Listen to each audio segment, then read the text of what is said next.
So, hello everyone, very good evening. In today's session, we will see the logical reasoning questions for both the examination Maharashtra MCA CET and the NEEM set.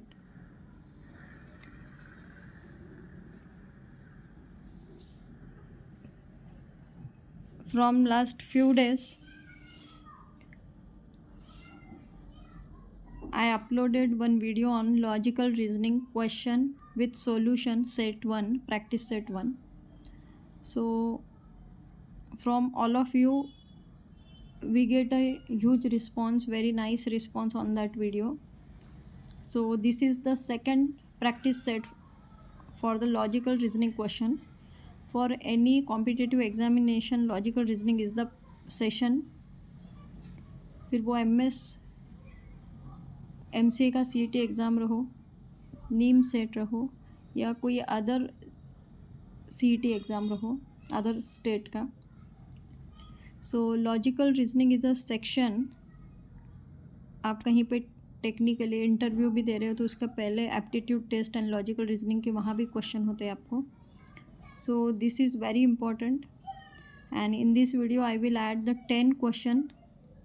Previous year questions है, different types के question है. So ये practice section आपके लिए काफ़ी helpful रहेगा. सो सबसे first question हम देखते हैं from the number series with its detailed explanation I am providing here. So सबसे पहले क्वेश्चन है, find the missing number in the series 2, 6, 12, 20 and 42 is given. यहाँ पे एक नंबर मिसिंग है तो आपको पूछा गया है कि वो नंबर कौन सा है. सो सबसे पहले आपको पैटर्न समझना होगा.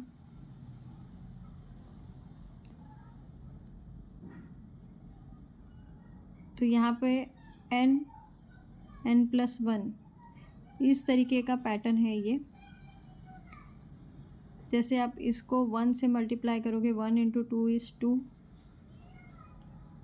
2 × 3 करोगे तो 6 आएगा, 3 × 4 करोगे तो 12 आएगा, 1 × 2 is 2, 2 × 3 is 6, 3 × 4 is 12, 4 × 5 is 50, 5 × 6 is 30, so 6 × 7 is 42 है. तो हमें 20 के बाद का नंबर पूछा गया, that is 30.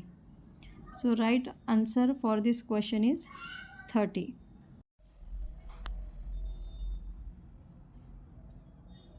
So here is the next question related to blood relation. Blood relation काफ़ी टाइम लॉजिकल रीजनिंग में क्वेश्चन आते हैं from the basic question number series then the blood relation. So यहाँ पे एक आपको क्वेश्चन दिया है, सबसे पहले उसे अच्छे से रीड करो. Point to a man, Rahul said. मतलब किसी इंसान के पास पॉइंट करके, यहाँ पे राहुल है समझो, वो बोल रहा है he is the son of my grandfather's only सन. तो राहुल किसी के पास हाथ बताकर क्या कह रहा है, ही इज़ द सन. ये सन है, he is the son of my grandfather, मेरे दादाजी. माई ग्रैंडफादर का एकलौता बेटा है. How is Rahul related to the man. So Rahul और उस लड़के में क्या रिलेशन रहेगा. So my grandfather's only son refers to the Rahul's father. Son of my father's refer to the Rahul's brother. So here is the answer is brother. Then the next question is from the coding decoding. So one more question from the coding decoding part here and the question is an apple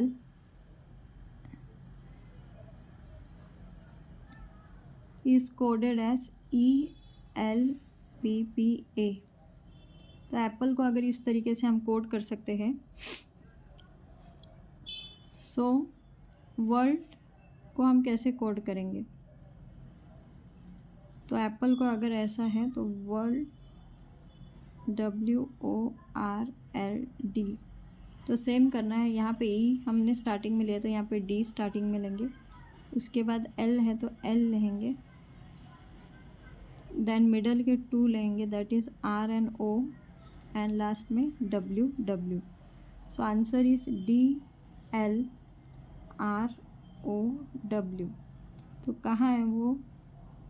DLROW is the right answer here. So यहाँ पे मैंने options skip किए हैं, option आपको नहीं दिए हैं, तो अगर ऑप्शन नहीं रहोगे तो आप गेस नहीं लगाओगे, आप प्रैक्टिकली उसको करके सॉल्व करके देन आंसर तक जाओगे। इसलिए इन this video I will skip the options intentionally.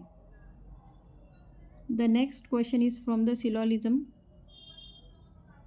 Syllogism का एक सेपरेट वीडियो है जो मैं डिस्क्रिप्शन में प्रोवाइड कर दूंगी। जिससे भी सिलोलिज्म कंसेप्ट क्या होता है नहीं पता है तो go to that link and watch the full video.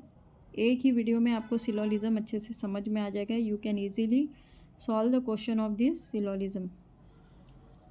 सो आपको बोला हुआ है question is, so question is from syllogism. यहाँ पे हमने एक सर्कल बनाया, उसको कैट्स नाम दिया, and all the cats are animals, तो यहाँ पे ए दिया। सम एनिमल्स आर डॉग, इसमें से भी कुछ एनिमल डॉग है। तो ऐसे हमने इसका डायग्राम और वेन डायग्राम बना लिया है। So this diagram is called Venn diagram. तो आपको कंक्लूजन पूछा गया है, बताया गया है, that is some cats are dogs. Cats और डॉग का कोई रिलेशन नहीं है, तो this is not true. And all the animals are cat, तो कैट सारे एनिमल्स है पर सारे एनिमल कैट्स नहीं हैं, तो ये भी पॉसिबल नहीं है। So from that we say that both the conclusions are not follows. So answer आपका आएगा that is neither conclusion follows. अभी हमने जस्ट वेन डायग्राम से देखा कि दोनों जो स्टेटमेंट है वो ट्रू नहीं है, इसलिए neither is follow. Then the next question from the direction question again। तो क्वेश्चन आपको ऐसा पूछा गया है, a man walks 5 kilometre north, then turning right and walk 3 kilometre, then turns right against and walk 5 kilometre, in which direction is he now facing. So सबसे पहले आपको पता होना चाहिए कि डायरेक्शन बताने के लिए हम क्या करते हैं, V और SN करते हैं, VNSN, that is west, south, east and north. तो इस तरीके से हम बताते हैं। तो आपको अगर ये डायरेक्शन पता है सिंपल डायग्राम से, तो अभी हम क्या करेंगे, जैसे क्वेश्चन रीड करते जाएंगे वो diagram. A man walks 5 kilometre north, तो समझो यहाँ पे है तो वो 5 किलोमीटर कहाँ आ रहा है, पहले नॉर्थ आ रहा है 5 किलोमीटर से, यहाँ पे बनाते हैं 5 kilometre. Then turns right and walks 3 kilometre, then वो कहाँ जा रहा है, राइट में जा रहा है, 3 किलोमीटर जा रहा है।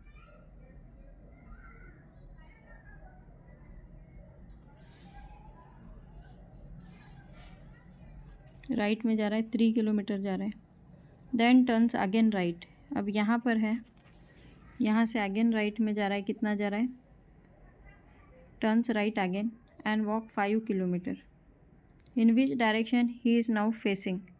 सो किस डायरेक्शन में फेस कर रहा है, ऐसे पूछा गया है। तो देखो डायग्राम से ही आपको समझ में आ रहा है, सबसे पहले ये नॉर्थ था, फिर वो वेस्ट में गया, और now he is facing to the south. सो आपका आंसर आ जाएगा that is south.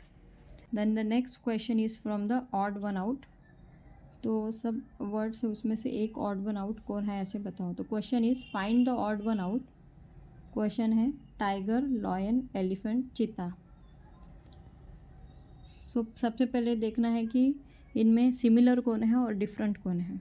So all are carnivorous except elephant which is herbivorous. तो सबसे पहले आपको डिफरेंस पता होना चाहिए कि कार्निवोरस एंड हार्बीवोरस किसे कहते हैं।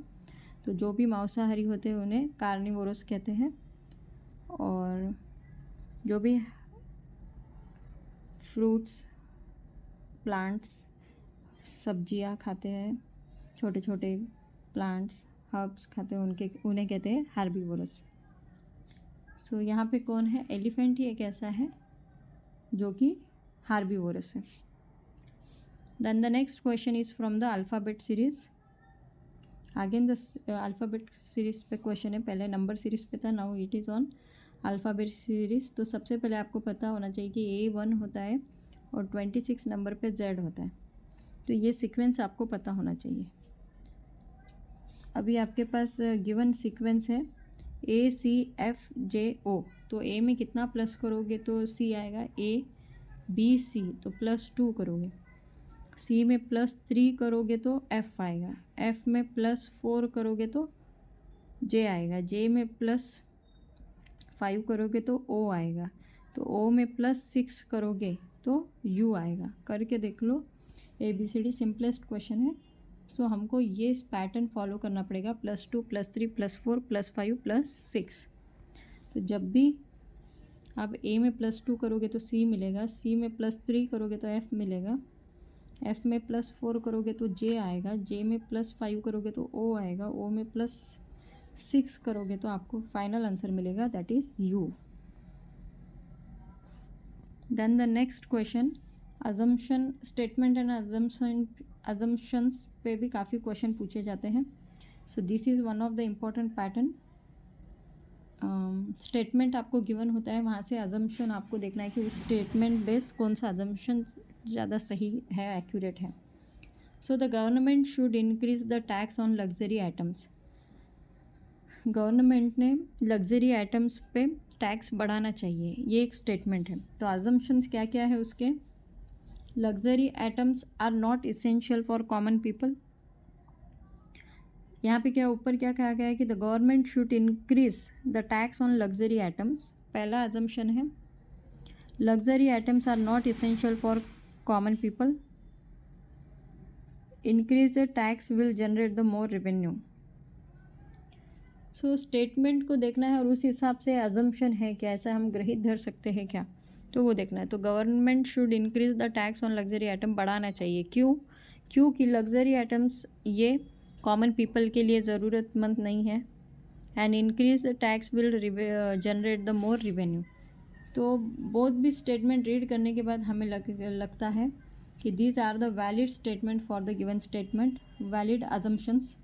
सो हम आंसर में बताएंगे कि बोथ अजम्पशंस आर वैलिड, तो वैलिड है या नहीं। सो 2 से 3 बार जब आप स्टेटमेंट रीड करोगे, उसके बाद उसके अजम्पशन 1 से 2 बार अच्छे से रीड करोगे, साइलेंटली रीड करोगे, तो जैसे ही हम अजम्पशन रीड करते हैं तो हमें एक आइडिया आता है कि इसमें पॉजिटिव बात हो रही है या निगेटिव हो रही है। तो उस हिसाब से आप बता सकते हो कि this assumptions are valid for the above statement और नॉट। Then the 9th question is from the puzzle. एक क्वेश्चन दिया गया है, इस तरीके के भी क्वेश्चन काफ़ी पूछे जाते हैं। A is a taller than B. जैसे एक एक हमको रीड करना है और लिखते जाना है कि ए जो है वो क्या है, टॉलर है बी से। तो जितनी हम एक सेंटेंस रीड कर रहे हैं और उतना ही लिख लेना है, ज़्यादा कुछ लिखना नहीं है।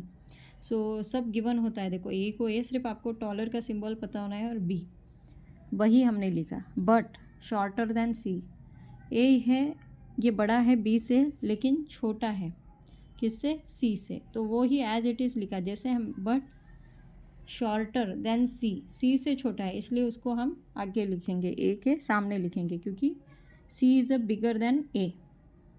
D is a shorter than B, B क्या है, छोटा है देन डी, मतलब क्या हो रहा है कि B is a bigger than D but taller than E, लेकिन डी ये किससे बड़ा है, ई से बड़ा है। सो वो इज़ द टॉलेस्ट, तो सबसे टॉलेस्ट कौन है, तो अभी जस्ट हमने देखा कि सी क्या रहेगा, सबसे टॉलेस्ट रहेगा।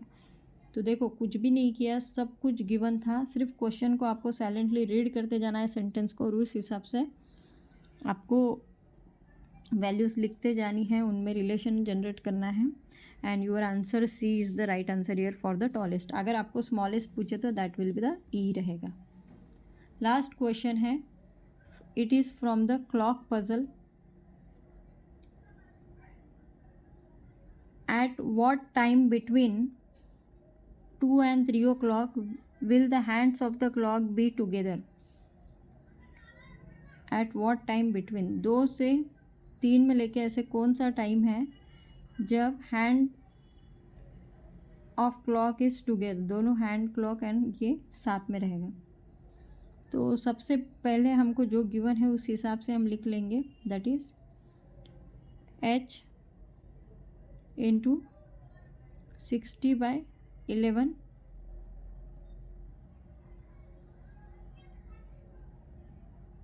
h इंटू 60, दैट इज़ कितना बताया वो 2 और 3 के बीच में, तो आवर कितना है 2 इंटू 60/11, 6 2 ज़ा 12, दैट इज़ 120/11।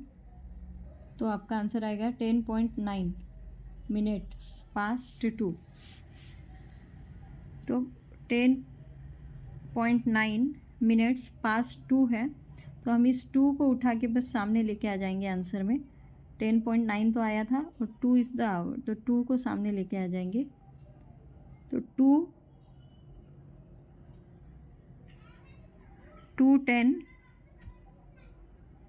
2 आवर 10 मिनट और 9 सेकेंड ये टाइमिंग है जब 2 से 3 के बीच में हैंड क्लॉक टुगेदर आता है।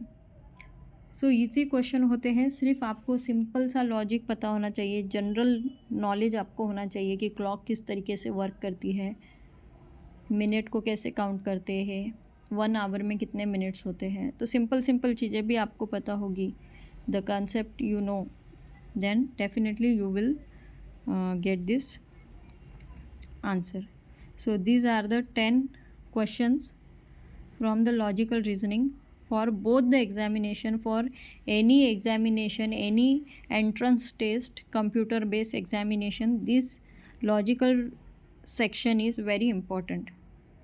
So आपको वीडियो कैसे लग रहा है वो प्लीज़ कमेंट करो, लाइक करो और शेयर करो। Thank you.